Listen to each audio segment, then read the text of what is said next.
அனைவருக்கும் வணக்கம். இன்னைக்கு நம்ம இந்த வீடியோல நம்ம GOT 2000 HMI ப்ரோக்ராமிங்ல பாத்தீங்கன்னா ஸ்லைடர் பத்தி தான் பார்க்க போறோம். ஸ்லைடர் வந்து பாத்தீங்கன்னா உங்களுக்கு இந்த மாதிரி தான் இருக்கும். நிறைய நீங்க HMIஸ்ல வந்து பார்த்துருக்கலாம். ஸோ ஸ்லைடரை மூவ் பண்ண நம்மளுக்கு வந்து வேல்யூ வந்து வேரி ஆகும். இங்க பாருங்க 0 to 100, 0 to -100. ஸோ இந்த ரேஞ்சுக்குள்ள நம்ம வந்து ஸ்லைடரை மூவ் பண்ணிக்க முடியும். சரி, இப்போ இந்த ஸ்லைடரை வச்சு நம்ம எப்படி கான்ஃபிகர் பண்றது, இதை எப்படி நம்ம PLCல எப்படி யூஸ் பண்ணலாம், ஒரு எக்ஸாம்பிளோட நான் உங்களுக்கு சொல்றேன்.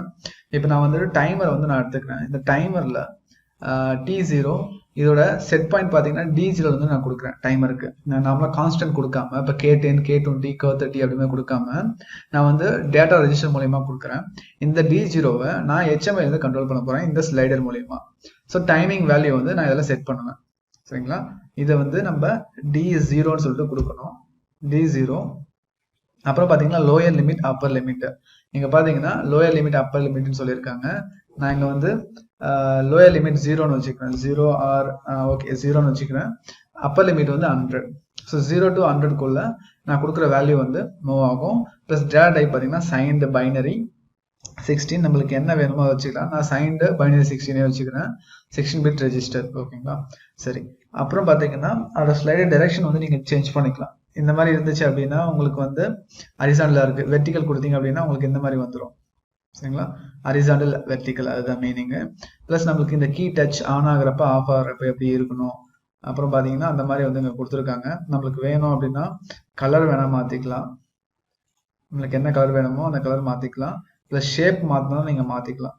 இங்க பாருங்க அந்த ஸ்லைடரோட ஷேப்பு இந்த மாதிரி உங்களுக்கு கொடுத்துருப்பாங்க. ஸோ இந்த மாதிரி வரும். ஷேப் நீங்க கிளிக் பண்ணீங்கன்னா இந்த இடத்துல நிறைய ஆப்ஷன்ஸ் இருக்கும். ஸோ இதுலயுமே நீங்க ஒரு ஸ்லைடரா நீங்க சூஸ் பண்ணி இது பண்ணிக்கலாம்.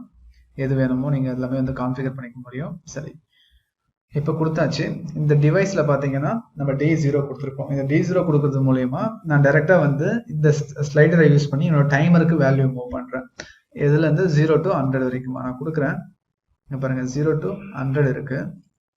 சரி, இதுல வந்து நம்மளுக்கு இந்த லோயர் லிமிட் அப்பர் லிமிட்னு இருக்கு.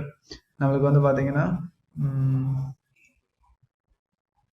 டிவைஸ் அப்படி கொடுத்தோம் அப்படின்னா நம்மளுக்கு என்ன டிவைஸ் சொல்றோமோ அந்த டிவைஸ்ல நம்ம PLCல என்ன வேல்யூ இருக்கோ அந்த வேல்யூ வந்து இது எடுத்துக்கும். சரிங்களா, ஃபிக்ஸ்டு கொடுத்தீங்கன்னா நம்ம இங்க வந்து ஃபிக்ஸ் பண்ணி வேரி பண்ணி கொடுக்குறது. இப்போ டிவைஸ்னா ஆட்டோமேட்டிக்கா நம்ம ஒரு டிவைஸ் இந்த D0 மாதிரி இன்னொரு டிவைஸ் வந்து நம்ம அசைன் பண்ணலாம். சரிங்களா, ஃபிக்ஸ்டு கொடுத்தோம் அப்படின்னா நம்மளுக்கு இங்க ப்ராப்ளம் கிடையாது. சரி, ஸ்கேல் சொல்லியிருக்காங்க. ஸோ ஸ்கேல்ல பாத்தீங்கன்னா இங்க பாத்தீங்கன்னா lower limit 0, upper limit 100. Okay, இதை நம்ம என்ன கொடுக்குறோமோ அதுக்கு மேல நம்மளால இதை டிராக் பண்ணி எதுவும் பண்ண முடியாது. பட் டிஸ்பிளேல பாத்தீங்கன்னா ஸ்டில் நம்மளுக்கு வந்துட்டு -100 இருக்கு. இது எப்படி மாத்தலாம் அப்படின்னா இந்த ஸ்கேலிங் இருக்குல்ல, இந்த ஸ்கேலிங்ல போயிட்டு நம்ம ஃபார் எக்ஸாம்பிள் நான் 0ன்னு வைக்கிறேன். 0ன்னு வச்சுட்டு நான் ஓகே கொடுத்தேன் அப்படின்னா அங்க பாருங்க 0, 50, 100க்கு மாறிக்கும். ஆட்டோமேட்டிக்கா இது வந்து மாறிக்கும். ஓகே, அது வந்து ஸ்கேல்ல போனீங்கன்னா உங்களுக்கு வந்து இருக்கும். ஸ்கேல் பாயிண்ட்ஸ் வந்து 11 சொல்லியிருக்காங்க. அது கலர் வேணா நீங்க சூஸ் பண்ணிக்கலாம். நான் ஜஸ்ட் கிரீன் கொடுக்குறேன். அப்புறம் ஸ்கேல் வேல்யூ அதோட கலரை நீங்க மாத்திக்கலாம். இது கொடுத்துட்டு ஓகே கொடுத்தீங்கன்னா இந்த மாதிரி நம்மளுக்கு ஸ்கேல் வேல்யூ இந்த மாதிரிலாம் மாறி பாருங்க கலர்லாம். உங்களுக்கு உங்க டிசைனுக்கு ஏற்ற மாதிரி நீங்க வந்து மாத்திக்கலாம். ஓகே, நான் இதை வந்து ஜஸ்ட் டைமரோட செட் பாயிண்ட்னு சொல்லிட்டு சொல்லிக்கிறேன்.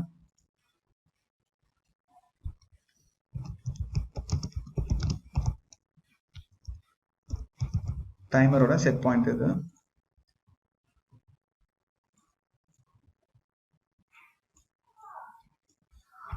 ஓகே, இப்போ நான் PLCல போயிட்டு சிமுலேஷன் வந்து ஸ்டார்ட் பண்ணணும்.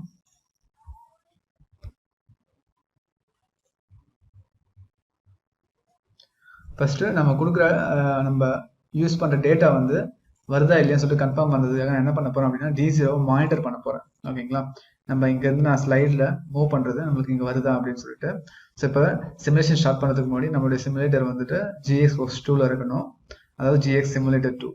GX Works2க்கு தான் Simulator 2. GX Simulator 3 வந்து GX Works3க்கு. அதை கொடுத்துட்டு ஓகே கொடுத்தீங்கன்னா இந்த மாதிரி வந்துடும். இப்போ சிமுலேஷன் ஸ்டார்ட் கொடுங்க.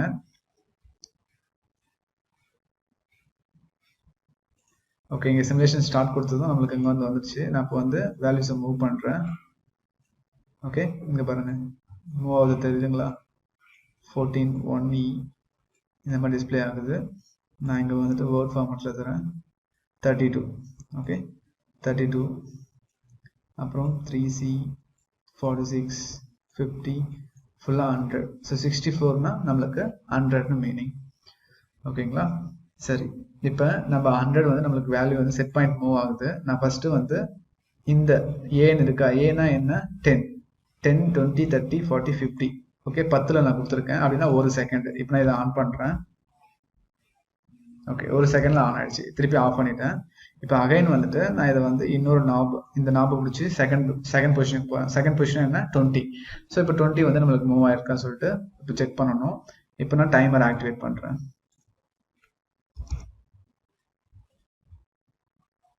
ஓகே, 2 செகண்டுக்கு இப்போ இது வந்து ஆன் ஆயிடுச்சு. இப்போ அடுத்தது நான் 5ல கொண்டு போயிருக்கேன். ஸோ 5னா 50.